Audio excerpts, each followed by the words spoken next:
ನಮಸ್ಕಾರ, welcome to ದನ್ನಾಸ್ corner. ಇವತ್ತು ಒಂದು ಸೂಪರ್ ಡಿಲಿಷಿಯಸ್ ಆ್ಯಂಡ್ ಫ್ಯಾಂಟಾಸ್ಟಿಕ್ ಆಗಿರೋ ಡೆಸರ್ಟ್ ರೆಸಿಪಿ ಜೊತೆ ಬಂದಿದ್ದೀನಿ. ಅದೇ ಶಾಯಿ ತುಕಡ. ಇದು ಒಂದು ನವಾಬಿ ಡೆಸರ್ಟ್. ಹಾಗಾದರೆ ಕೇಳಬೇಕಾ, ರಿಚ್ನೆಸ್ಸಿಗೆ ಏನು ಕಮ್ಮಿ ಇರಲ್ಲ. ಸಖತ್ ರಿಚ್ ಆಗಿರುತ್ತೆ, ಅಷ್ಟೇ ಟೇಸ್ಟಿಯಾಗಿರುತ್ತೆ. So let get into the recipe. ಮೊದಲು ನಾನಿಲ್ಲಿ ವೈಟ್ ಬ್ರೆಡ್ ತಗೊಂಡು ಈ ರೀತಿ ರೆಕ್ಟ್ಯಾಂಗಲ್ ಶೇಪ್ ಆಗಿ ಕಟ್ ಮಾಡಿ ಇಟ್ಕೋತಾ ಇದ್ದೀನಿ. ಸುಮಾರು ಒಂದು 5 ರಿಂದ 6 ಬ್ರೆಡ್ ಸ್ಲೈಸಸ್ನ ತಗೊಂಡಿದ್ದೀನಿ. ಇದಕ್ಕೆ ಸ್ವೀಟನ್, ಅನ್ಸ್ವೀಟನ್ ಅಥವಾ ವೀಟ್ ಬ್ರೆಡ್ನ ಕೂಡ ಯೂಸ್ ಮಾಡ್ಬೋದು.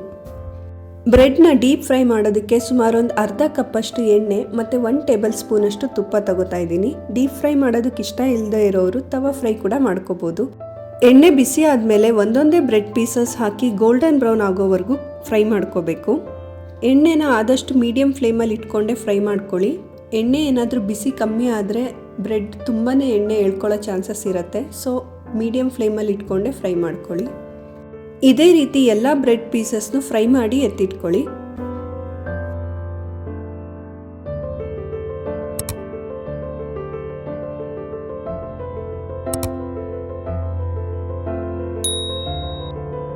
ಈಗ ಶುಗರ್ ಸಿರಪ್ ಮಾಡೋದಕ್ಕೆ ಒಂದು ಪಾತ್ರೆಯಲ್ಲಿ ಒಂದು 200 ml ಅಷ್ಟು ನೀರು, 2 ಏಲಕ್ಕಿ ಮತ್ತು 1 ಟೇಬಲ್ ಸ್ಪೂನಷ್ಟು ಸಕ್ಕರೆ ಹಾಕಿ ಕುದಿಸ್ಕೊಳ್ಳಿ.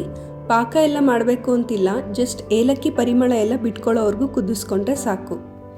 ಶುಗರ್ ಸಿರಪ್ ರೂಮ್ ಟೆಂಪರೇಚರಿಗೆ ಬಂದಮೇಲೆ ಒಂದೊಂದೇ ಬ್ರೆಡ್ ಪೀಸಸ್ನ ತಗೊಂಡು ಇದರಲ್ಲಿ ಜಸ್ಟ್ ಡಿಪ್ ಮಾಡಿ ಎತ್ತಿಟ್ಕೋಬೇಕು. ತುಂಬ ಹೊತ್ತು ಸೋಕ್ ಮಾಡಬೇಕು ಅಂತಿಲ್ಲ. ಬ್ರೆಡ್ ಪೀಸಸ್ ಎಲ್ಲ ತುಂಬ ಸಾಫ್ಟ್ ಆಗಿಬಿಡುತ್ತೆ ತುಂಬ ಹೊತ್ತು ಸೋಕ್ ಮಾಡಿದ್ರೆ. ಜಸ್ಟ್ ಡಿಪ್ ಮಾಡಿ ತೆಗೆದಿಟ್ಕೊಂಡ್ರೆ ಸಾಕು. ಇದೇ ರೀತಿ ಎಲ್ಲ ಬ್ರೆಡ್ ಪೀಸಸ್ಗೂ ಮಾಡ್ಕೊಳ್ಳಿ.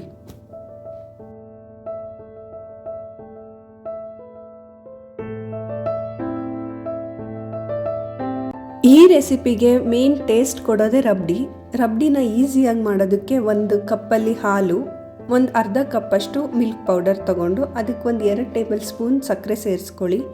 ಮಿಲ್ಕ್ ಪೌಡರ್ ಬೇಡ ಅನ್ನೋರು 2 ಕಪ್ ಹಾಲು ತಗೊಂಡು 1 ಕಪ್ ಆಗೋವರೆಗೂ ಕುದಿಸ್ಕೋಬೇಕು. ಮಿಲ್ಕ್ ಪೌಡರ್ ಎಲ್ಲ ಹಾಲಿನ ಜೊತೆ ಚೆನ್ನಾಗಿ ಕಂಬೈನ್ ಆಗಿ ಸುಮಾರು ಒಂದು 1 ನಿಮಿಷ ಕುದಿಸ್ಕೊಂಡ್ರೆ ಸಾಕು. ಈ ರೀತಿ rabdi within no time ready ಆಗಿಬಿಡುತ್ತೆ. ನೋಡಿ, ಇಷ್ಟು ತಿಕ್ಕಾಗಿದ್ರೆ ಸಾಕು. ಇದು ರೂಮ್ ಟೆಂಪರೇಚರಿಗೆ ಬಂದಮೇಲೆ ಇನ್ನೂ ತಿಕ್ಕಾಗುತ್ತೆ. ಈಗ ಗ್ಯಾಸ್ ಆಫ್ ಮಾಡಿ ಇಟ್ಕೊಂಡ್ಬಿಟ್ಟು ರಬ್ಡಿನ ರೂಮ್ ಟೆಂಪರೇಚರಿಗೆ ಬರೋದಕ್ಕೆ ಬಿಟ್ಬಿಡಿ.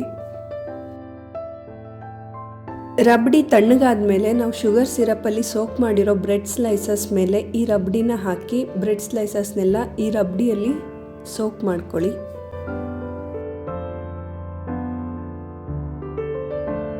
ಈಗ ಇದ್ರ ಮೇಲೆ ನಿಮ್ಮ ಚಾಯ್ಸ್ ಆಫ್ ಡ್ರೈ ಫ್ರೂಟ್ಸ್ನ ಹಾಕೋಬೋದು. ನಾನಿಲ್ಲಿ ಸ್ಲೈಸ್ ಮಾಡಿರೋವಂಥ ಬಾದಾಮಿ ಮತ್ತು ಪಿಸ್ತಾ ಮತ್ತು ಚೆರೀಸ್ನ ಹಾಕ್ಕೊಂಡು ಗಾರ್ನಿಷ್ ಮಾಡ್ಕೊತಾ ಇದ್ದೀನಿ. ದಿ ಬೆಸ್ಟ್ ವೇಯಲ್ಲಿ ಶಾಯಿ ತುಕಡ ಮಾಡೋದು ಹೇಗೆ ಅಂತ ವಿಡಿಯೋದಲ್ಲಿ ತೋರಿಸ್ಕೊಟ್ಟಿದ್ದೀನಿ. ರೆಸಿಪಿ ಇಷ್ಟ ಆಯಿತಾ? ಹಾಗಾದರೆ ಇವತ್ತೇ ಮನೇಲಿ ಟ್ರೈ ಮಾಡಿ ನಿಮಗೆ ಹೇಗೆ ಬಂತು ಅಂತ ಕಮೆಂಟ್ ಮಾಡಿ, ಫ್ರೆಂಡ್ಸ್ ಜೊತೆ ಶೇರ್ ಮಾಡಿ, ದನ್ನಾಸ್ ಕಾರ್ನರ್ನ ಸಬ್ಸ್ಕ್ರೈಬ್ ಮಾಡ್ಕೊಳ್ಳಿ. Until then, stay tuned for next video. Prefer home cooking, stay healthy, be happy. Thank you.